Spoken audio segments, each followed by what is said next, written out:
Pada video sebelumnya kita sudah kenalan dan belajar tentang IP public dan IP private. Selanjutnya, di sini kita akan mulai belajar tentang subnetting. Jadi, sekali lagi, kalau teman-teman sudah lupa bahwa tujuan dari belajar subnetting adalah menentukan prefix yang paling efektif untuk digunakan. Jadi, contohnya di sini saya sudah gambarkan kita punya suatu jaringan komputer, di mana jaringan komputer di sini terdiri dari 12 PC atau 12 komputer. Jadi, anggap aja kita punya 12 karyawan misal. Dan masing-masing karyawan tersebut tentu saja memiliki komputer yang ingin terhubung ke jaringan. Nah, pertanyaannya adalah untuk 12 PC ini berapa prefix yang paling efektif? Seperti yang saya sudah jelaskan di video sebelumnya, bahwa kalau kita menggunakan prefix /24, jadi di sini saya tuliskan kalau misal kita menggunakan prefix /24, itu total IP-nya adalah 256. Oke, ingat-ingat, total IP-nya adalah 256. Nah, pertanyaannya, dari mana kita mendapatkan 256 ini? Gitu kan ya? Nah, untuk itu kita akan coba lakukan perhitungan. Di sini saya akan coba jelaskan bagaimana cara kita mendapatkan 256 tersebut. Jadi, caranya adalah 2 pangkat 32 dikurangi prefix. Jadi, di sini prefixnya adalah 24 ya. Jadi 24 artinya 2 pangkat 8. Karena 32 dikurangi 24 itu adalah 8. Nah, 2 pangkat 8 itu hasilnya adalah 256. Oke, bisa dimengerti ya. Intinya 32 dikurangi 24, di mana 24 ini adalah prefixnya. Jadi 2 pangkat 8. Dan 2 pangkat 8 itu adalah 256. Oke. Kenapa kok 32? Jadi di sini 32 karena IP address-nya itu juga mulainya adalah 32 bit. Nah, cara yang saya jelaskan ini adalah cara mudahnya. Jadi sebenarnya kalau misal kita ingin belajar serius cara sulitnya, yaitu kita harus convert menjadi biner. Jadi kita harus belajar tentang angka biner dan lain-lain. Nah, itu akan sangat sulit. Jadi kalau teman-teman belajar subnetting menggunakan cara biner, itu nanti akan sangat sulit. Jadi pasti teman-teman akan menganggap bahwa jaringan itu sulit. Komputer network itu sulit untuk dipelajari. Nah, maka dari itu di sini saya gak akan jelaskan cara biner, cara yang sulitnya. Saya akan jelaskan cara mudahnya agar teman-teman tahu bahwa sebenarnya komputer network itu mudah gak sulit. Baru nanti kalau misal teman-teman sudah mahir di komputer network, sudah sangat terbiasa melakukan subnetting, boleh teman-teman belajar cara biner. Tapi saya gak akan jelaskan, saya hanya akan jelaskan cara mudahnya saja. Sekali lagi, biar teman-teman tidak menganggap jaringan komputer itu sulit. Nah, di sini saya akan ulangin sedikit bahwa /24 atau prefix /24 itu total IP-nya adalah 256. Dapat dari mana? Dapat dari 2 pangkat 32 dikurangi prefix. Jadi 32 dikurangi 24 itu adalah 8. Dan 2 pangkat 8 adalah 256. Nah, mungkin di sini teman-teman masih agak sulit menentukan 2 pangkat 8 itu berapa. Maka dari itu akan coba pakai contoh yang lain ya. Contoh yang paling mudah itu contohnya misal kita menggunakan /30. Oke?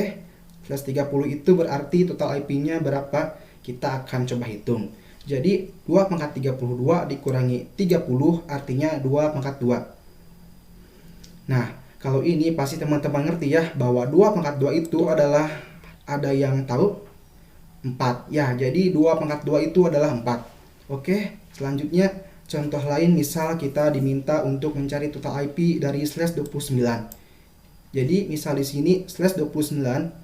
Jadi /29 itu total IP-nya berapa? Kita akan coba hitung.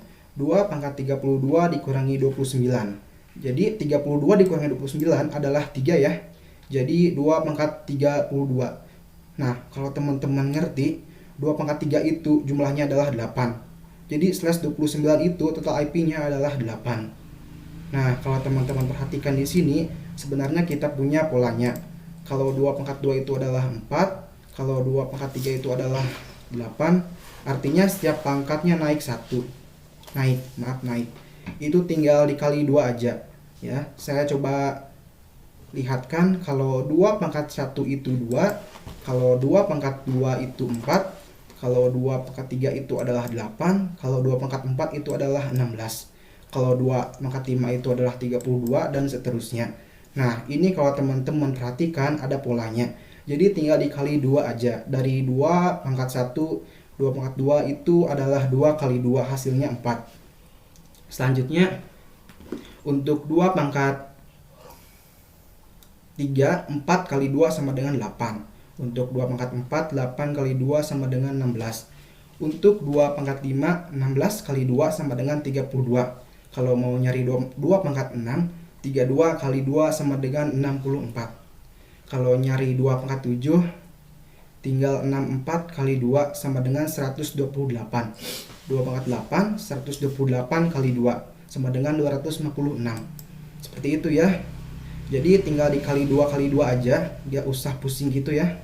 Nah, ini adalah maksimalnya.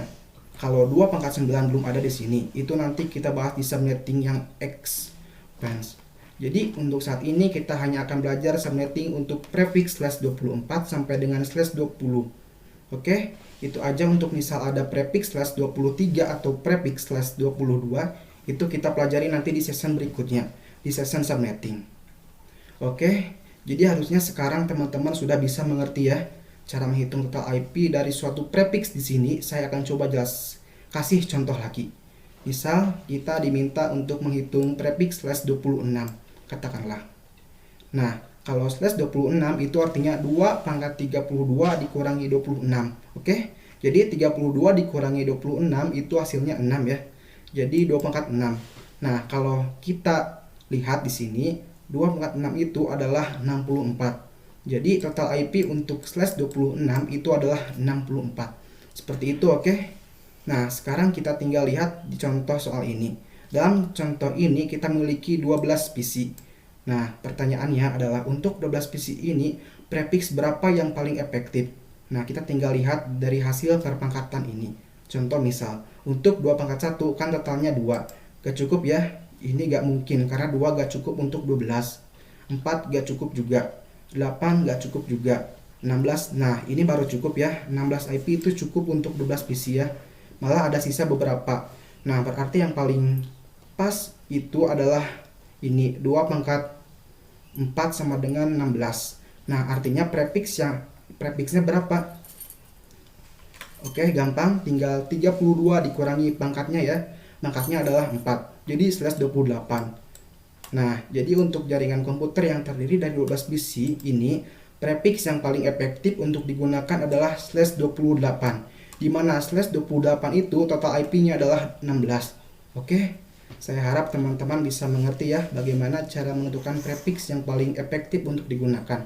Saya rasa cukup untuk video kali ini. Pada video berikutnya, saya akan coba kasih contoh lagi tentang jaringan komputer lain. Jadi teman-teman akan belajar lagi menentukan prefix yang paling efektif untuk digunakan. Sampai jumpa di video berikutnya.